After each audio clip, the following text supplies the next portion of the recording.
سيدنا محمد وعلى آله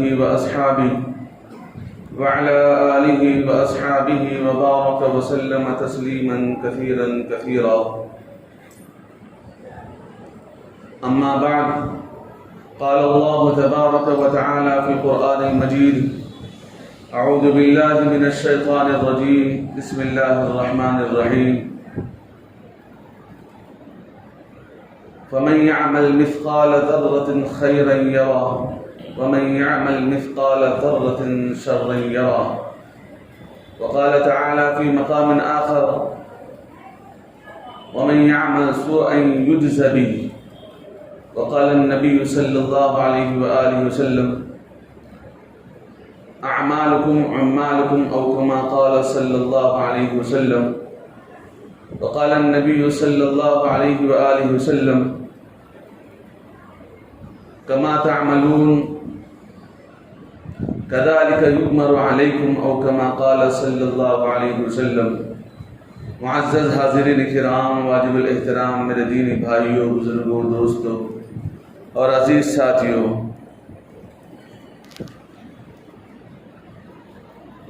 ایک زمانہ تھا کہ اس زمانے کے اندر مسلمانوں کا بڑا دبدبا تھا. ہر طرف لوگ مسلمانوں کی عزت کیا کرتے تھے، مسلمانوں سے خیر کا معاملہ کیا کرتے تھے، مسلمانوں کا احترام کیا کرتے تھے. یہ جو دور چل رہا ہے، اس کے اندر روز بروز مسلمانوں کی عزتیں پامال ہو رہی ہیں. مسلمانوں کی عزتیں بحال ہونے کی بجائے روز بروز گرتی ہی چلی جا رہی ہیں. اس قدر گر رہی ہیں کہ جس کا اندازہ ہم لوگ اور آپ اندازہ روز پیپر کے ذریعے سے، نیوز کے ذریعے سے کر سکتے ہیں کہ کتنی روزانہ مسلمانوں کی عزتیں پامال ہو رہی ہیں. ایک زمانہ تھا مسلمان نماز پڑھنے کے لیے آتے تھے، مسلمانوں سے پہلے غیر مسلم مسجدوں کے باہر کھڑے قطار لگا کر کھڑے ہوتے تھے. جب مسلمان نماز پڑھ لیں، وہ ہمارے بچوں پر پھونک دے تو ہمارے بچوں کی بیماری دور ہو جائے گی اور ہمارے بچے ٹھیک ہو جائیں گے اور ہمارے اندر کی تمام بیماریاں ختم ہو جائیں گی اور ہم تندرست ہو جائیں گے. لیکن آج یہ حال ہے، آج بھی کہیں کہیں یہ معاملہ ہے، لیکن اکثر وہ خوف اور وہ معاملہ نہیں رہا جو پہلے ایک زمانے میں رہتا تھا. اس کی اصل وجہ یہ ہے کہ میرے بھائیوں، اللہ رب العزت کے احکامات ہماری زندگیوں سے نکل گئے ہیں. اللہ کا خوف ہمارے دلوں سے ختم ہو گیا ہے. جو مومن آدمی کے دل میں اللہ کا خوف ہونا چاہیے تھا، وہ خوف آج ہمارے دلوں کے اندر نہیں ہے. آج ہم جس بے باکی سے انسان گناہ کرتا ہے، کہ یہ کافر جس انداز سے گناہ کرتا ہے اور اسی انداز میں ایک مسلمان بھی گناہ کرتا ہے، لیکن اس بے باکی سے کرتا ہے جس بے باکی سے کافر کر رہا ہے. گناہ بھی کرتا ہے، مسلمان بھی گناہ کرتے ہیں، لیکن ان کے اندر خوف ہوتا تھا. پہلے کے ایک زمانہ تھا کہ جس کے اندر مسلمان اعمال صالحہ نہیں کرتے تھے، بہت کم ان کی زندگیوں میں ان کے اندر اعمال صالحہ ہوتے تھے، لیکن ان کی زندگیوں کے اندر برکتیں ہوتی تھی، خیر و برکت ہوا کرتا تھا، بڑوں کا ادب و احترام، اسلام کی عزت ان کے دلوں کے اندر باقی تھی، اور اس اعمال اسلام اور اسلام والوں سے ان کے دلوں کے اندر عزتیں باقی تھی. لیکن آج کا دور کا حال یہ ہے کہ آج ہم ہر کام کرنے کو تیار ہے، اعمال بھی بہت سارے ہیں، لیکن پھر بھی انسان اتنا گر رہا ہے. اس کے اصل وجہ علماء یہی بتلاتے ہیں کہ بے خوف ہو کر اللہ رب العزت کے سے بے خوف ہو کر انسان جو گناہ کر رہا ہے، اسی کا نتیجہ ہے جس کی وجہ سے آج انسان روز بروز گرتا چلا جا رہا ہے. روز بروز انسان کے ساتھ جو حالات پیش آ رہے ہیں، آپ دیکھ لیجیے کہ سارے انڈیا کے اندر، نہ صرف انڈیا بلکہ ساری دنیا کے اندر یہی حالات ہے کہ ہر طرف مسلمان پریشان ہے، ہر طرف مسلمان جوجھ رہا ہے، مسائل سے جوجھ رہا ہے، پریشانیوں سے جوجھ رہا ہے، اور مسلمان کو اس کا احساس بھی نہیں ہے. اب اس کی کیا بات ہے؟ علماء فرماتے ہیں کہ بھئی نمازیں تو پڑھ رہا ہے، بعض لوگ کہتے ہیں کہ نمازیں تو ہو رہی ہیں لیکن اس کی زندگی کے اندر دوسرے اعمال اکثر ختم ہو گئے ہیں. اور اس کی زندگی میں احساس بھی نہیں. مثال کے طور پر کوئی آدمی نماز تو پڑھتا ہے لیکن داڑھی نہ رکھنے کا جو گناہ ہے اس کو احساس ہی نہیں. ارے یہ بھی گناہ ہے، اس طرف انسان توجہ ہی نہیں دیتا. بعض خواتین تو ماشاءاللہ پردے کا اہتمام کرتے ہیں لیکن بعض خواتین اکثر ختم کر دیتے ہیں اور ان کو اس کا احساس بھی نہیں ہے. ایسے ہی زندگی کے اندر ایک نہیں میرے بھائیوں، ہر طرح سے دیکھ لیجئے کہ کسی کے اندر کچھ اعمال صالحہ ہیں ماشاءاللہ کر رہے ہیں لیکن بعض اعمال اکثر ان کی زندگیوں سے ختم ہو گئے ہیں، جس کی وجہ سے انسان کے اندر روز بروز انسان کی حالت زوال کی طرف جا رہی ہے. اس کی سب سے اہم وجہ علماء یہی بیان کرتے ہیں. اس لیے میرے بھائیوں ہم سب کو بھی چاہیے کہ ہم اللہ رب العزت کے احکامات کو اپنی زندگی کے اندر داخل کریں، اللہ رب العزت کے خوف کو زندگی کے اندر لائیں. خوف کیسے پیدا ہوتا ہے؟ اللہ رب العزت کا خوف کیسے پیدا ہوتا ہے؟ جو خوف کرنے والے لوگ ہیں ان کے ساتھ رہنے سے ہوتا ہے.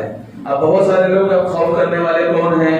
نیک لوگ، اللہ والے لوگ جو اللہ سے ڈرتے ہیں، راتوں کو اٹھ کر رات بھر تہجد پڑھتے ہیں اور پھر صبح میں اٹھ کر اللہ رب العزت کے سامنے آنسو بہاتے ہیں کہ یا اللہ ہم سے جو گناہ ہوا ہے معاف فرما دے.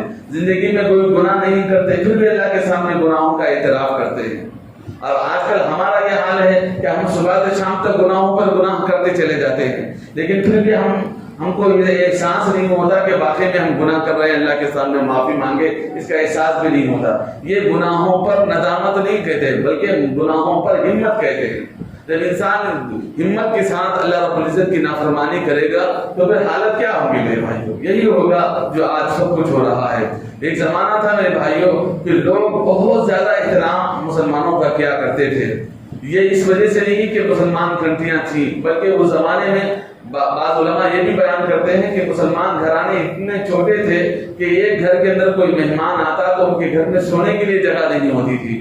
پڑوس میں کوئی رشتے دار ہوتے تو کہتے تھے کہ یہاں ہمارے پاس جو مہمان آیا ہوا ہے یہاں کھائے گا لیکن رات میں آپ کے پاس قیام کرے گا، آپ کے پاس قیام کرے گا. کیوں؟ اس لیے کہ ان کے دلوں کے اندر وہ عزت تھی اور وہ احترام سے رکھا کرتے تھے اور گھر چھوٹے تھے لیکن کھل بھی ان کے ساتھ ادب احترام کا معاملہ کیا کرتے تھے. لوگوں کے حقوق برابر ادا کیا کرتے تھے، لوگوں کو حقوق برابر ادا کیا کرتے تھے، اہل خاندان کا حقوق برابر ادا کیا کرتے تھے. اور آج ہمارا یہ حال ہے کہ آج اللہ کے کرم سے ساری دنیا جب سے نبی علیہ الصلوۃ والتسلیم کی دور سے آج تک ہمارے معاملات کے حساب سے اس دور کے اندر مسلمان جتنے فراوانی کے ساتھ جتنے خوشحالی کی زندگی گزار رہے ہیں اس سے پہلے کبھی نہیں گزارے. اس کے باوجود بھی آج مسلمان اللہ کا نافرمان ہے. اللہ رب العزت کے احکامات کو جان کر چھوڑ رہا ہے، نہ صرف چھوڑ رہا ہے بلکہ جان کر اللہ کی نافرمانی انسان کر رہا ہے.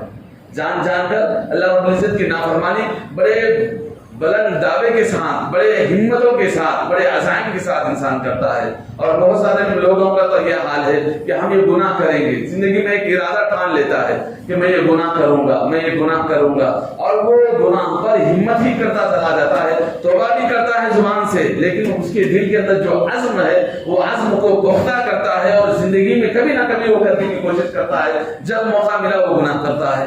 ایسی ہمتیں جب انسان کر لیتے ہیں تو کہاں سے اللہ رب العزت کی رحمت کا سایہ ہم پر ہوگا میرے بھائی. اللہ رب العزت اپنی رحمت سے ہم کو ہٹا دیتا ہے. اس لیے میرے بھائیو حدیث میں فرمایا گیا جو انسان گناہ کرتا ہے، گناہ کیا ہے؟ ایک آگ ہے، اللہ رب العزت کی رحمت سے دور ہٹا دیتا ہے. آج ساری دولتیں، آج ساری طاقتیں، قوتیں اور مسلمانوں کے پاس جو فراوانی ہونی چاہیے وہ سب کچھ ہے لیکن آج عزتیں بحال نہیں ہیں. آج مسلمانوں کا بازار میں چلنا مشکل ہو رہا ہے، نہ صرف یہاں بلکہ سارے عالم کا حال ہے.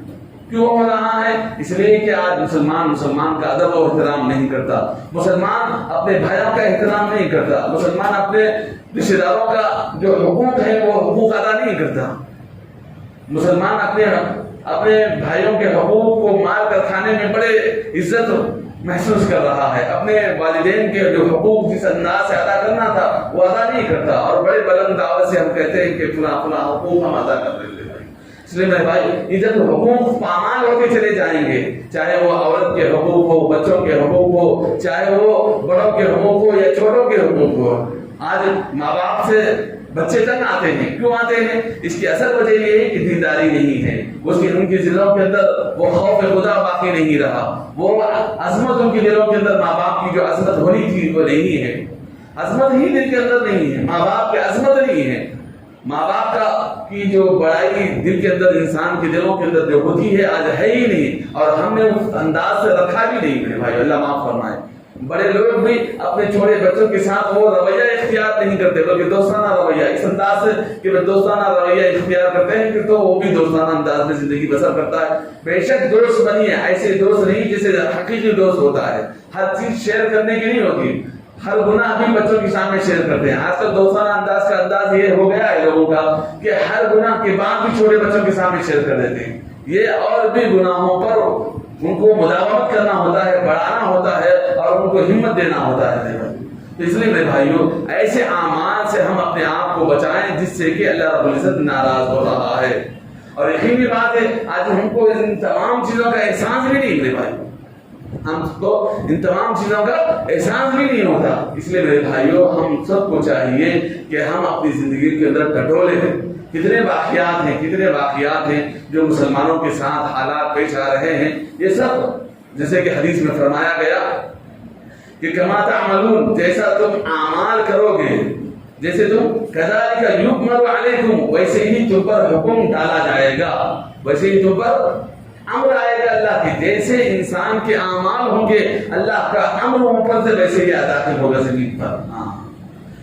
اللہ کا حکم ویسے ہی داخل ہوگا. جیسے انسان کے اعمال آسمان پر جائیں گے ویسے ہی حکم اللہ رب العزت کا زمین پر اترے گا. میرے بھائیوں آج اس لیے میرے بھائیوں ضرورت اس بات کی ہے ہم چھوٹے چھوٹے چیزوں کے اندر بڑی ہمت کر لیتے ہیں, بڑے اچھے اعمال کرتے ہیں, لیکن زندگی کے اندر یہ دیکھیں انسان اچھائی کرے, بے شک اچھائی کرے اور اچھائی کا جزا اللہ ضرور دیتا ہے. اچھائی کا جزا اللہ رب العزت ضرور دیتا ہے. قرآن مجید میں اللہ نے فرمایا کہ وَمَن يَعْمَلْ سُوءًا يُجْزَ بِهِ, جو آدمی تھوڑے بھی گناہ کرے گا اس کا جزا اللہ, اس کا سزا اللہ رب العزت ضرور دے گا. دنیا میں بھی دے گا اور آخرت میں بھی دے گا. اور اگر کوئی آدمی اچھائی کرے گا وَمَن يَعْمَلْ مِنَ الصَّالِحَاتِ وَمَن يَعْمَلْ مِنَ الصَّالِحَاتِ خَيْرًا يَرَهُ, یعنی جو آدمی چھوٹی سی چھوٹی نیکی کرے گا اللہ رب العزت اس کی جزا اس کو عطا فرمائے گا. جو آدمی چھوٹی سی چھوٹی برائی کرے گا مثقال ذرۃ خیرا یرا ومن یعمل مثقال ذرۃ شرا یرا, جو آدمی چھوٹا سا شر بھی کرے گا اس کا جزا اس کو دنیا کے اندر بھی ملے گا اور آخرت میں بھی ملے گا. اس لیے میرے بھائیوں ہم سب کو چاہیے کہ زندگی کے اندر ہم ٹٹولے چھوٹے چھوٹے اعمال بھی کریں, اچھے اچھے اعمال کرنے کی کوشش کریں اور گناہوں سے بچنے والے بن جائیں.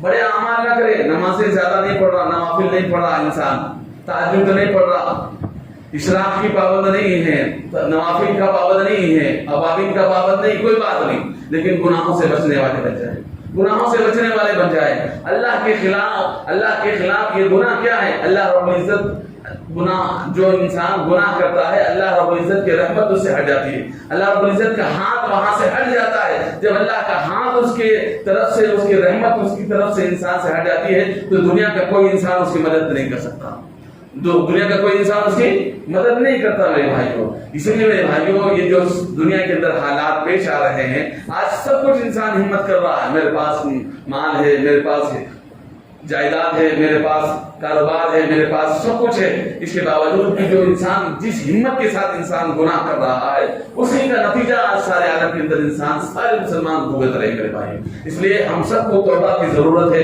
ہم سب توبہ کریں کہ اللہ تعالیٰ جو بھی گناہ ہم سے ہو رہے ہیں, ہم انجانے بھی ہو رہے ہیں, تو اللہ تعالیٰ ہم کو توفیق عطا فرمائے کہ ہم گناہوں سے بچنے والے بن جائیں, ہم گناہوں سے بچنے والے بن جائیں. اگر ہم نہیں بچیں گے, آج کیا ہے ایک معاملہ یہ ہے کہ ایک بھائی دوسرے بھائی کو برداشت نہیں کر رہا, اپنا سگا بھائی دوسرے سگے بھائی کو برداشت نہیں کر رہا, نہ سلام کرنا برداشت کر رہا ہے, نہ اس کے قریب جانا برداشت کر رہا ہے, نہ اس کے گھر میں کھانا برداشت کر رہا ہے, نہ اس کو دیکھنا برداشت کر رہا ہے, نہ اس کی اولاد کی ترقی کو دیکھنا برداشت کر رہا ہے. جب معاملہ یہ ہو جائے گا تو پھر اللہ رب العزت دوسروں کے ذریعے سے ہم کو ہماری اصلاح فرما رہے ہیں, دوسروں کے ذریعے سے اللہ ہماری اصلاح فرما رہا ہے. یہی حال آج سارے عالم کے اندر ہو رہا ہے. آج مسلمان نہیں جاگ رہا ہے, مسلمان یوں ہی پڑا ہوا ہے. اس لیے اللہ رب العزت نے قرآن مجید میں فرمایا کہ وَيَسْتَبْدِلْ قَوْمًا غَيْرَكُمْ, جو آدمی بدلتا نہیں اللہ دوسروں کے ذریعے سے اس کو بدلاتے ہیں. ہاں یعنی اگر یہ قوم بدلتی نہیں ہے تو اللہ اس قوم کو ختم فرما کر دوسرے قوم کو لا کر کھڑا کر دیتا ہے، وہاں دوسرے قوم کو لا کر کھڑا۔ آج جو مصیبتیں، آج جو وبائیں بلائیں آ رہی ہیں، اس قوم کو اللہ ختم کر رہا ہے، بدلنا ہی نہیں چاہتی یہ قوم، بدلنا اپنے آپ کو بدلنا نہیں چاہتی، اللہ کے احکامات پر لانا نہیں چاہتی، نبی علیہ الصلوۃ والتسلیم کے طریقے پر آنا نہیں چاہتی، سنتوں پر آنا نہیں چاہتی اور اللہ کے دین پر آنا نہیں چاہتی، تو اللہ ایسے قوم کو بدل دے گا اور بدل کر ایسے قوم کو لائے گا جو قوم اللہ کے احکامات پر ٹھہرنا چاہتی ہے میرے بھائی۔ اس لیے میرے بھائیوں ہم سب کو توبہ کرنا چاہیے، اللہ سے مدد مانگنا چاہیے کہ اللہ تیری مدد کے بغیر ہم ان تمام بلاؤں سے، ان تمام مسائل سے ہم نہیں بچ سکتے، اللہ تیری ہی ذات ہے جو بچنے والی ہے۔ ایک دور تھا اللہ والے ایسے بھی تھے، ایک بزرگ کے واقعہ لکھا ہے کہ ایک بڑے بزرگ تھے، بہت بڑے بزرگ تھے، ایک جگہ کسی مدرسے کے اندر ان کا اپنا ذاتی مدرسہ تھا کہ وہ ان کا نام مولانا قاسم نانوتوی رحمۃ اللہ علیہ، ان کا اپنا مدرسہ تھا، ان کے اندر پڑھاتے تھے اس زمانے میں، 3 روپے تنخواہ تھی ان کی، کتنے؟ 3 روپے تنخواہ تھی ان کی۔ ایک نواب صاحب بہت بڑی یونیورسٹی کھولے، یعنی کالج، بہت بڑا زبردست کالج، اور اتنا بڑا کالج کہ 100 ایکڑ پر مشتمل تھا۔ وہ مدرسہ کھول کر ان کو کیا ہے کہ دیکھو یہاں پر تو پڑھانے کے لیے بڑے بڑے علماء کی ضرورت ہے، لہذا کوئی اچھا آدمی کا پتہ دو۔ لوگوں نے کہا کہ ایک شخص ہے جو بہترین آدمی، اگر تم ان کو لے کر آؤ گے تو تمہارا کالج چلے گا، تمہارا یونیورسٹی زبردست چلے گی۔ اس زمانے میں ان کو اس مدرسے میں 3 روپے تنخواہ ملتی تھی، لیکن وہ نواب صاحب ایک لیٹر لکھ کر بھیجے کہ ہمارے پاس یونیورسٹی میں آ جائیں اور آ کر خدمت کریں، ہم ان کو 100 روپے دیں گے، اس زمانے کے 100 روپے، جبکہ ان کو 3 روپے مل رہی تھی وہاں خدمت کریں۔ انہوں نے فرمایا کہ میں نہیں کرتا۔ انہوں نے فرمایا کیا بات ہے کہ ہم آپ کو 10 گنا نہیں بلکہ 100 گنا سے بڑھ کر آپ کو ہم تنخواہ دینے کے لیے تیار ہیں، لیکن پھر آپ کیوں نہیں آ رہے؟ انہوں نے فرمایا کہ یہ 3 روپے کے اندر میرا گزارا ہو جاتا، 1 روپے کے اندر میرے گھر والے، میرے خاندان والے پلتے ہیں، میرے بیوی بچے سب پلتے ہیں، میں اور میری بیوی بچے پلتے ہیں، اور 1 روپے کے اندر میں پورے اہل خاندان میں تقسیم کر دیتا ہوں، اور 1 روپے کو لے کر پھرتا ہوں کہ میں کس کو دوں، اور مجھے مہینہ ختم ہوتے ہوتے کوئی غریب نہیں ملتا، آخر میں کسی غریب کو دیتا ہوں۔ اگر میں 100 روپے میرے پاس آ جائیں گے تو میری زندگی دوبھر ہو جائے گی، اور میں لوگوں کو ڈھونڈتے ڈھونڈتے پھرتے ہوئے میری زندگی ختم ہو جائے گی، اس لیے میں 100 روپے کی نوکری نہیں لیتا بلکہ میں 3 روپے کی نوکری پر میں ترجیح دیتا ہوں۔ تو میرے بھائیو آج ہمارا بھی یہی حال ہے، ہم لوگ کیا کرتے ہیں، بس بڑی بڑی نوکریاں ہونا، دولت ہونا، چاہے زندگی میں اعمال ہو، بچوں کی زندگی میں ایمان ہو نہ ہو، اعمال ہو نہ ہو، شریعت کے قریب ہو یا نہ ہو، نبی علیہ السلام کی سنتوں پر عمل کر رہا ہو یا نہ ہو، بس ہم یہ دیکھتے ہیں کہ بس ہماری زندگی میں دولت آنا، دولت آنا، دولت، یہی ہمارا ماحول چل گیا ہے، اور زندگی کے اندر یہی فیشن پر انسان زندگی بسر کر رہا ہے۔ سارے انسان لوگ یہی فیشن پر زندگی گزر رہے ہیں کہ بس ہمارے پاس کسی انداز سے، چاہے حلال ہو چاہے حرام ہو، چاہے وہ اللہ کے ناراضی کے ساتھ ہو چاہے اللہ کے رضامندی کے ساتھ ہو، بس ہمارے پاس مال آ جائے، اس کے ساتھ ہم متصف ہو گئے ہیں، ہماری زندگی اسی کے ساتھ چل رہی ہے، جس کی وجہ سے اللہ رب العزت ہم سے اپنی رحمت کا ہاتھ چھین لیا گیا۔ جب اللہ رب العزت ہم سے، مسلمانوں سے اپنی رحمت کے ہاتھ چھین لے تو دنیا میں کون ہے؟ دیکھ لیجیے ساری دنیا کے اندر کوئی کسی کا پہچانا حال نہیں، سارے آج بھی 57 ملک ممالک، مسلم ممالک ہونے کے باوجود کوئی ملک کسی کی تائید کرنے کو تیار نہیں، کوئی کسی کی تائید میں لفظ کہنے کو تیار نہیں، ایک لفظ نکالنے کو تیار نہیں۔ اب یہ معاملہ جب ہوگا تو پھر کیا ہوگا میرے بھائی؟ اس لیے میرے بھائیو ہم اللہ سے ڈرنے والے بن جائیں، کم سے کم اعمال صالحہ نہ کریں، ہاں زیادہ نماز، مختصر جو فرائضات ہیں، یہ نہیں کہتے کہ فرائضات چھوڑ دو، ہاں لوگ سمجھیں گے ارے مصعب فرائضات سے رخصت دے دیے، بس صرف گناہوں سے بچنا۔ جب انسان فرائضات کرتے رہے گا تو اللہ کا خوف بھی آئے گا، فرائضات مکمل چھوڑیں گے تو یہیں سے ہمت پیدا ہو جائے گی، پھر اللہ رب العزت کے خلاف جانا اس کے لیے یہاں سے آسان ہو جائے گا۔ ہم یہ نہیں کہہ رہے فرائضات کرتے ہوئے نوافل سے تھوڑا سا دور رہے لیکن گناہوں سے بچنے والے بچائے، گناہ آگ ہے، اللہ رب العزت کے غضب کو دعوت دینے والی چیز ہے، اللہ رب العزت کے غضب کو بلانے والی چیز ہے۔ اللہ رب العزت کا غضب جب آتا ہے میرے بھائیوں، اللہ رب العزت دیکھتے نہیں کہ کون شخص ہے، کون ہے، یہ کسے اچھے اعمال کیا، کسے برے اعمال کیا، یہ نہیں دیکھتے۔ جب اللہ کا غضب آتا ہے تو وہ اپنے ساتھ سارے لوگوں کو لے کر جاتی ہے، اپنے ساتھ تمام خاندان کو برباد کر دیتی ہے۔ اس لیے میرے بھائیوں ہم سب اللہ سے ڈرنے والے بن جائیں، اللہ رب العزت کا خوف دل کے اندر پیدا کریں۔ ایک شخص تھا، جیسے کتابوں میں واقعہ لکھا ہے احیاء العلوم کے اندر کہ ایک شخص، ایک خاتون تھی، اس کا ایک بیٹا تھا، اور وہ بیٹا بہت شرارت کرتا تھا، اس کو ماں سمجھاتی تھی، بار بار سمجھاتی تھی، لیکن پھر بھی وہ نہیں مانتا تھا۔ ایک مرتبہ ماں نے اس کو تنگ آ کر دل پر پتھر رکھ کر کہہ دیا کہ بیٹا آپ گھر سے نکل جا، یہاں گھر میں رہنے کے قابل نہیں۔ اب اس کو ماں نے اپنے گھر سے نکال کر پھینک دیا۔ اب وہ رات ہو گئی تب بھی وہ دروازہ نہیں کھولی، کھٹکا مار مار کر تھک گیا، اس کے بعد واپس چلا گیا۔ جب رات ہوئی اس کے بعد دیکھا تو گھر میں بچہ نہیں آیا۔ صبح ہوئی تو جیسے جھاڑنے کے لیے دروازہ کھولتی ہے ماں، تو کھول کر دیکھا تو بیٹا وہاں باہر پڑا ہوا ہے، ماں کی چپلوں کے اوپر اپنا رخسار رکھ کر سو رہا ہے۔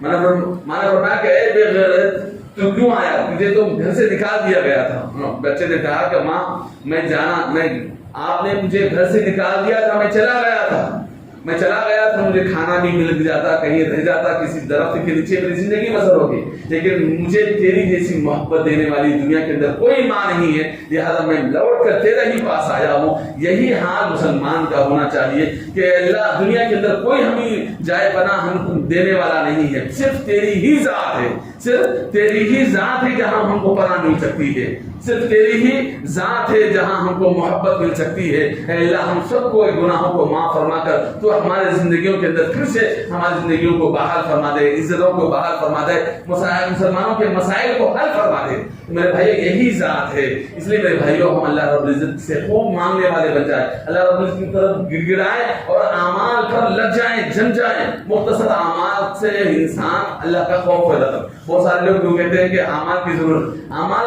کا مطلب فرائض کی ضرورت نہیں ہے، نہیں کہہ رہے ہیں، فرائض کی ضرورت ہے لیکن چھوٹے چھوٹے نوافل کی ضرورت نہیں۔ بے شک کوئی بات نہیں، نہ کر لے، لیکن اعمال پر جمنے والے بن جائے۔ چھوٹے چھوٹے اعمال سے انسان بڑے بڑے اعمال کی ہمت کر سکتا ہے۔ زندگی کے اندر سب نکل گئے، آج کل تو یہ ماحول ایسا ہے کہ ہم نوافل بھی نکال دیں، سب سیدھے نکالتے چلے جائیں تو پھر ایمان بھی ایک دن نکل جائے گا۔ آج کا دور ایسا ہے کہ انسان گناہ کو گناہ نہیں سمجھ رہا، ٹی وی دیکھنے کو گناہ نہیں سمجھتا، کوئی آدمی اپنے فونوں کے اندر غلط تصویروں کو دیکھنا گناہ نہیں سمجھتا۔ اتنا عام ہو گیا کہ صبح سے شام تک آٹومیٹکلی انسان سے ہزاروں گناہ ہو گئے اور ہم سمجھ بھی نہیں سکتے، ہم اس کا احساس ادراک بھی نہیں کر رہے۔ میرے بھائی اللہ معاف فرمائے۔ اور یہ سب کیا ہے؟ یہ سب فتنے ہیں، اور اس فتنے کے اندر ہر آدمی ملوث ہوتا چلا جا رہا ہے، اور ہر آدمی کا ایمان روز بروز گرتا چلا جا رہا ہے، کمزور ہوتا چلا جا رہا ہے۔ اس کو مضبوط کرنے کے لیے ہم سب کو چاہیے کہ دنیا کے احوال کو سمجھیں اور پھر ہمارے ایمان کو مضبوط کرنے کی جو پریکٹس ہونی چاہیے، جو کوشش ہونی چاہیے، ہر آدمی اپنی طرف سے کرے۔ ایک مولوی کوشش کتنا کر سکتا ہے؟ ایک زبان سے کر سکتا ہے، لوگوں کے سامنے بول بول کر سمجھا سکتا ہے، لیکن جب تک ہمارے دل کے اندر وہ امیدیں نہ جاگیں گی کہ ارے مجھے اپنے آپ کو سنبھالنا ہے، مجھے اپنے آپ کو درست کرنا ہے، تو کوئی درست نہیں کر سکے گا انسان۔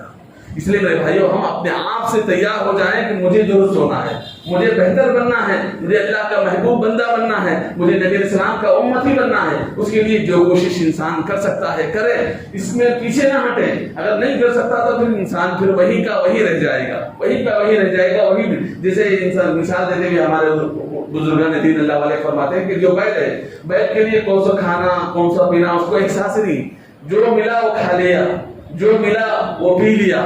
ایسے ہی حال ہمارا ہو جائے گا، اس کو احساس ہی نہیں ہے۔ ایسے ہی انسان بھی جو جیتا جاتا ہے، انسان اللہ نے اس کو بنایا ہے لیکن پھر بھی اس کو احساس نہیں پیدا ہو رہا ہے۔ اس لیے میرے بھائیوں ہم سب کو اپنی زندگیوں کے اندر اپنے ایمان کو مضبوط کرنا، ہم اپنے اعمال کو، ہم اپنے آپ کو اعمال پر جمانا، اللہ رب العزت کے احکامات پر اپنے آپ کو زبردستی لانا، یہی آپ خود سے کر سکتے ہیں۔ کوئی آدمی آ کر نہیں کر سکتا، کوئی فرشتہ آپ کو اشارہ دینے والا نہیں ہوتا، کوئی فرشتہ آپ کو ڈنڈا لے کر نہیں پھرتا کہ چلو تم نامان پر جم جاؤ، نمازیں پڑھو، روزہ رکھو، فلاں کرو فلاں کرو۔ خود سے اپنے آپ کو لگانا پڑتا ہے۔ جب ہم صاحب ایمان ہیں، عقل کی بات سمجھتے ہیں اور اچھی چیزوں کی پرکھ رکھتے ہیں، تو اس چیز کی بھی ہم پرکھ رکھیں کہ ہم اپنے آپ کو گناہوں سے دور کر اعمال صالحہ پر ہم جمنا چاہیے۔ بس اللہ سے دعا ہے اللہ تعالیٰ ہم تمام کو کہنے سننے سے زیادہ عمل کی توفیق نصیب فرمائے۔ آمین۔